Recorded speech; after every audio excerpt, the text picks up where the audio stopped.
For several weeks now, opponents of the Modi government have been asking why is the Prime Minister silent. They've been questioning his silence after each disturbing mob lynching.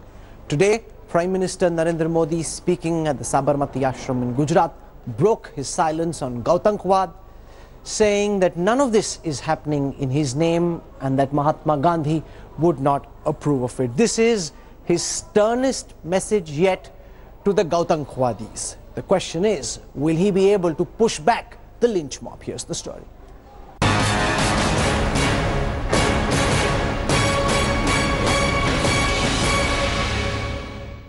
लेकिन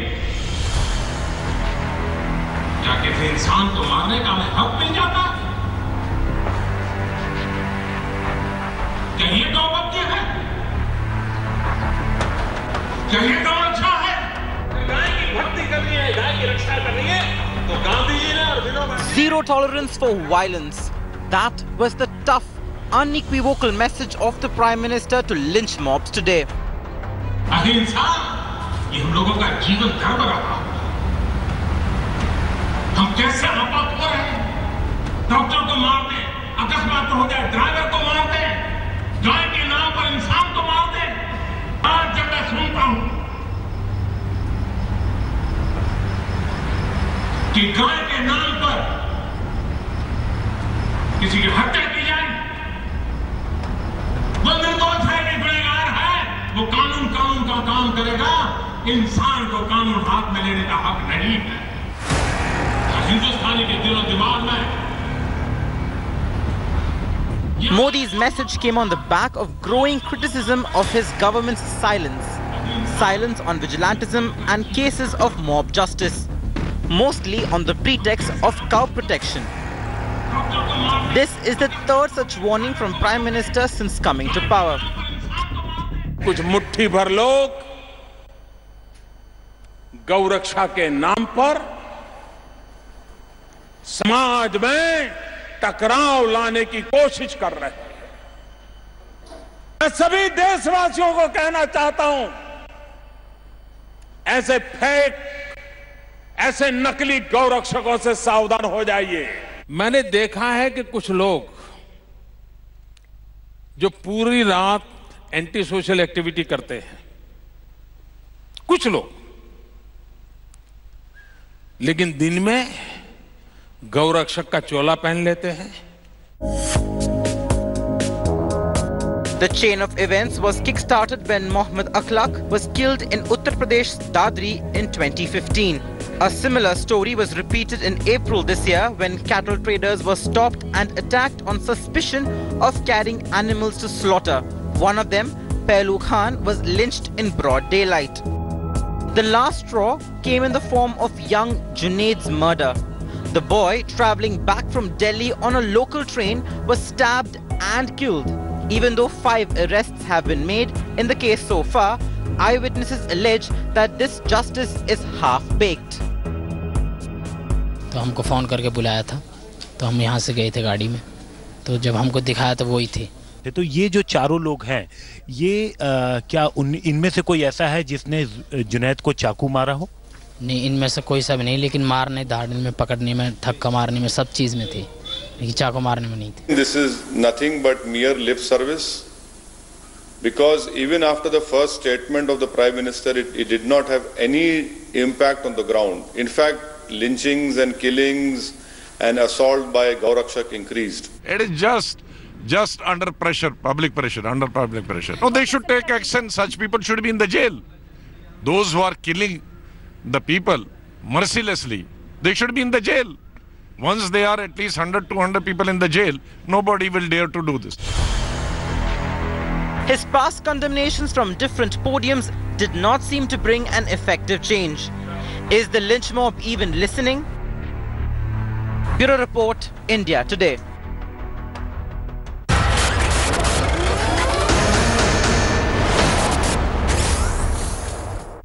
Will Prime Minister Modi be able to push back the lynch mobs? He's delivered his sternest message so far against the Gau Rakshaks. Will this be enough? Will the lynchings stop? Joining us on the Newsroom Showdown tonight, I want to begin by introducing Spokesperson of the BJP, Nalin Kohli, squaring off against him tonight, senior Congress leader Manish Tiwari. I want to go across to Manish first because this is the Prime Minister's sternest message against the Gautankwadi's. His silence has been questioned by the opposition for several weeks now. After this firm statement today from the Prime Minister in Gujarat, do you get a sense that these lynchings will stop, that the Prime Minister is doing what he can as the country's Pradhan Sevak to put an end to it?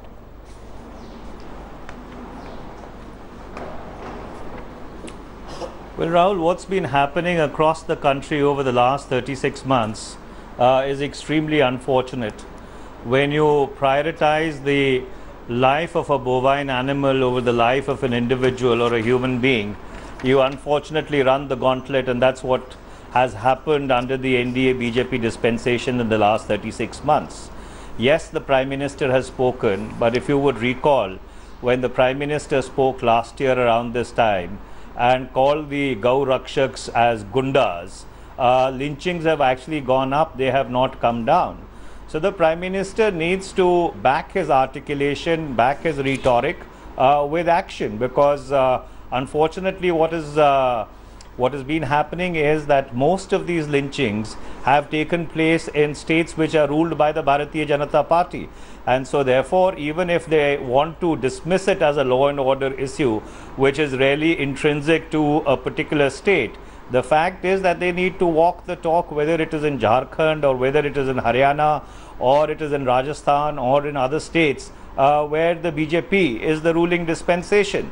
Kohli, respond to your opening statement that the Prime Minister spoke out the last time. The Prime Minister spoke out the last time as well when India Today ran a series of exposés on the cow vigilantes. Since then, Nalin Kohli, lynchings have actually gone up, they haven't come down. What's the guarantee that after the Prime Minister's strong message today, lynchings will stop?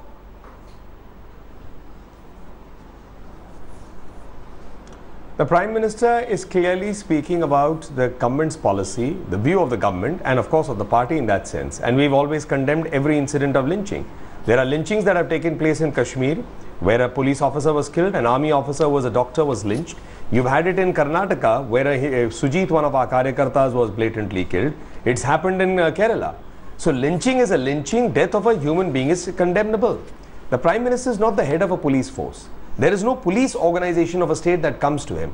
If the Congress is of the view that the Prime Minister now should have the authority wherein he can, which is not envisaged in the Constitution, wherein he can direct an investigation to take place by the police directly over and above the states which are doing their tasks, BJP or otherwise, then that's a new discussion altogether.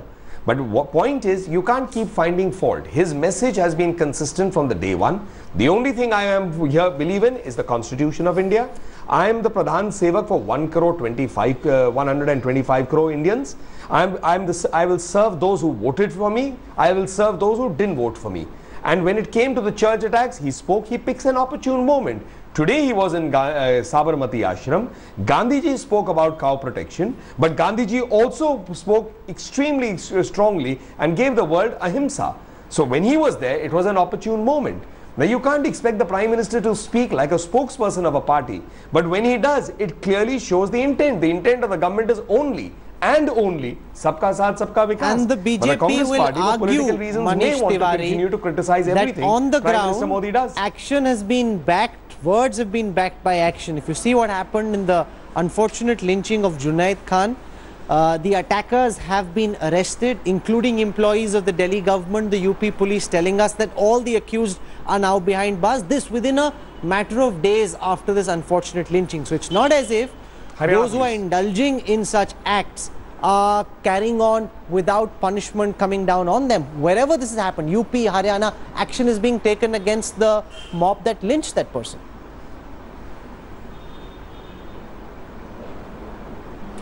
Rahul, first of all, let me put a fact straight. The Prime Minister at one point in time also used to be the spokesperson of the Bharatiya Janata Party. So therefore, Nalin can see hope in that. But be that as it may, if something happened in Jammu and Kashmir which was outrageous, which was condemned by all right-thinking people, it would be appropriate to point out, and I'm not being cynical about it, that there's a BJP-PDP government in the state. And so therefore, if they fail to prevent the lynching of that police officer, or if a second lieutenant in the army got lynched, to a certain extent the responsibility does lie with the Bharatiya Janata Party. They are in government with the PDP out there. And the second thing which I would like to point out is, why were these lynchings not taking place before 2014? The reason why these lynchings are taking place is because you've created an atmosphere across the country whereby people feel emboldened that if they take law into their own hands, they go and lynch people in the name of the cow, they will be able to get away. And I find this reference to Sabarmati Ashram and Mahatma Gandhi a bit of an oxymoron, because just the other day their president, Mr. Amit Shah, actually described Mahatma Gandhi as a Chaturbaniya. Nalin Kohli, India Spend, a data website, has put out some analysis where they've looked at all the mob lynchings between 2010 to 2017. India Spend says that out of these, 97% of the attacks happened after the government of Prime Minister Modi came to power, and half of these are related to cow violence. 32 of the 63 cases were reported from states governed by the BJP. So now there is some empirical data to suggest that A, the number of lynchings is going up. Most of these lynchings are related to Gautankwad, as it's now called, and that continues on your watch.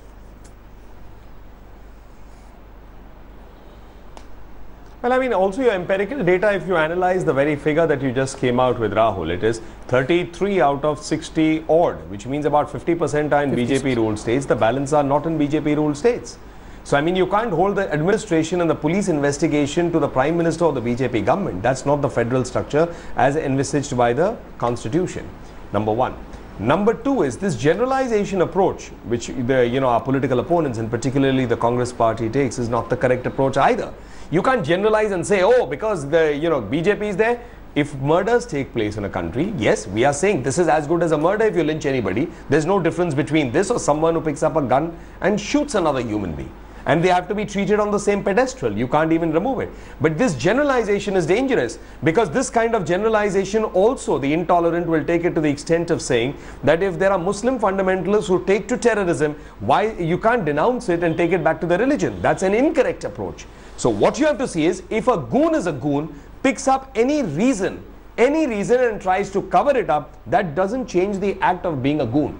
And we are very clear, we don't support it. We also, wherever we are in government, we are taking action. Now the rest of the opposition can keep on making things. They should do the same thing for every case that happens in the states that are not with the BJP. You made two good points. Let Manish Tiwari respond to these. That out of 63... Chaturbaniya. 32, Manish Tiwari, were from non-BJP states. That's about 50%. You want me to respond to? Yes, because about half the instances of lynching have happened in non-BJP ruled states. Surely you can't put that down on the Prime Minister.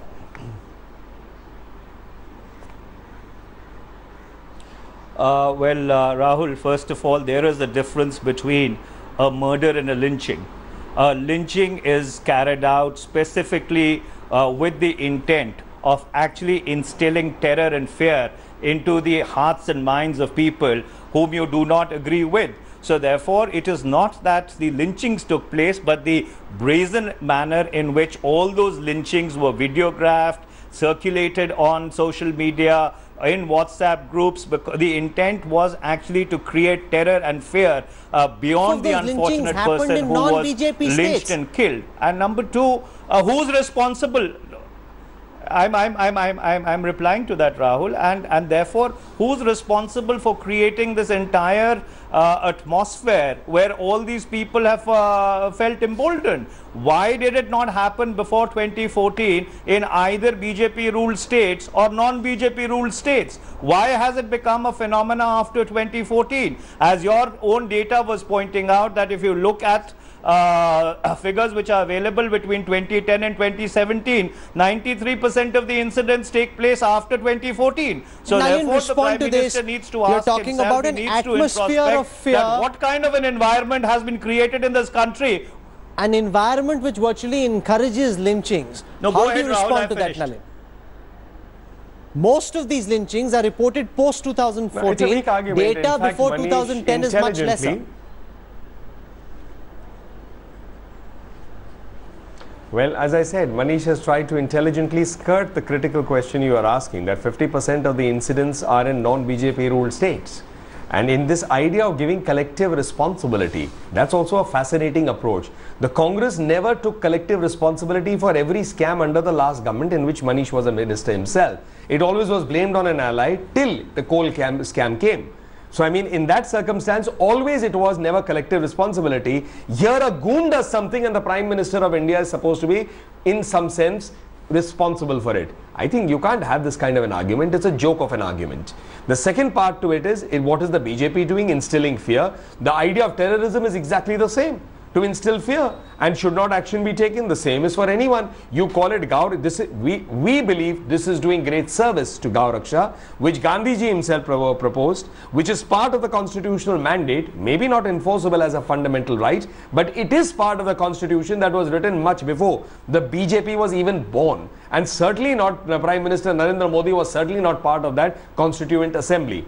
The last is about environment of fear about the government. That's not the agenda. The agenda of the government is not fear. When 2 crore people get a gas connection, when toilets are built, when the country's image goes up, when the economy improves, that's not fear. That's working on Sabka Saath, Sabka Vikas. Finally, Manish Tiwari, the government accusing the opposition of selective outrage.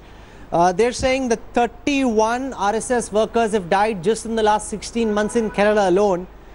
All the people who are protesting mob lynchings right now have not come out when any of these RSS workers have been very gruesomely killed. That's also a reality. So will we now be selective in what we want to be outraged by, which killing outrages us and which killing doesn't?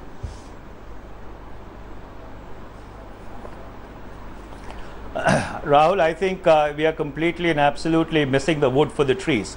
The fact is that if this government and if this Prime Minister would have believed in the Constitution of India, which he has sworn to protect and defend, you wouldn't have had a situation in this country where thousands have spontaneously come out on the streets across the length and breadth of this great land to protest against these lynchings which are taking place. And if yes, anyone is killed in political violence, and unfortunately in some parts of Kerala, especially in the district of Kunur, etc., political violence unfortunately has been going on for a very long time. It is cyclic. Congress workers have been killed, CPM workers have been killed, RSS workers have been killed, and so therefore that is equally reprehensible and needs to be condemned. But ultimately this government needs to ask itself this question and cannot live in a state of denial and sweep it under the carpet as to why 93% of all incidents reported have happened after this government has come to power. And the answer is very simple, because all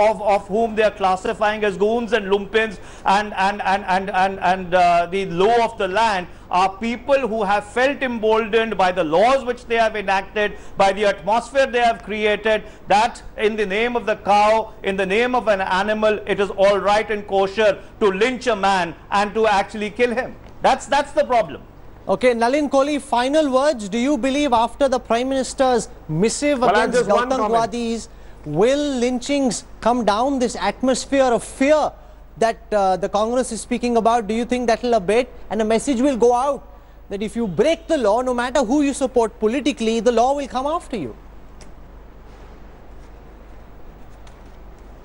But it is. That's the message that's consistently going, Rahul. And as a matter of fact, it's the same thing. I'm saying whether it's a terrorist, whether it's a murderer, and whether it is someone who kills another human being as part of a crowd, a murder is a murder. And in each one of them, we are standing on the same footing. Action will be taken. With regard to the constitutional mandate, only once in India, and very recently we observed the day, 25th of June, emergency was imposed. And let me recall that it was that period that human beings were sterilized like cattle would have been sterilized. I'm sure Manish would have equally strong views to speak about human beings being treated as bovine animals. That's a different argument, but for the time being, at least the Prime Minister has said these mob lynchings are not in my name. If I start a debate on the emergency, we'll be debating for the next 30 minutes. I'm out of time. Gentlemen, I promise to have the both of you back. Highly articulate lawyers on both sides representing... And also the undeclared emergency which is in play at the moment. Okay, both of those are topics for which we'll have to do an encore. Gentlemen, thank you so much for joining us. There is no such thing as an undeclared emergency. There was one signed under Mrs. Gandhi by the President. I will have the both of you back. Thank you so much.